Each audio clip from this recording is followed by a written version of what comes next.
महाराष्ट्राचे प्रश्न सोडवणार असतील तर देवेंद्र फडणवीसांना पाठिंबा, गुढीपाडवा मेळाव्यात मनसे अध्यक्ष राज ठाकरेंचं मोठं वक्तव्य.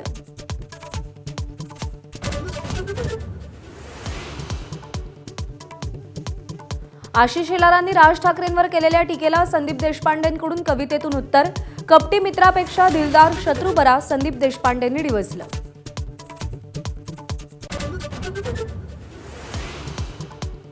कॉमेडियन कुणाल कामराज वकिलांसोबत मुंबई पोलिसांसमोर चौकशीला हजर राहण्याची शक्यता. कामरावर आतापर्यंत एकूण 4 गुन्हे दाखल.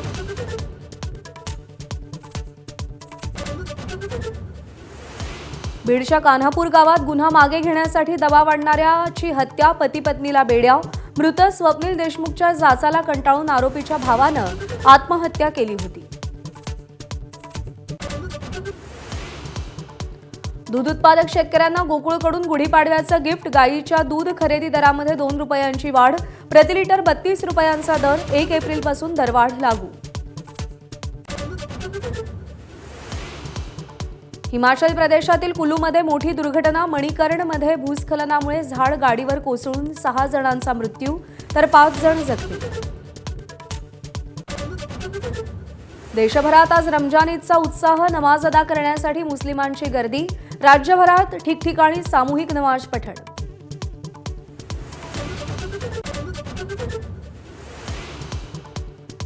सोलापूरचा वेताळ शेळके 66वा महाराष्ट्र केसरी ठरला. उपविजेता पृथ्वीराजला खांद्यावर घेऊन मैदानात फेरी. वेताळ शेळकेकडून खेळाडू वृत्तीचं दर्शन.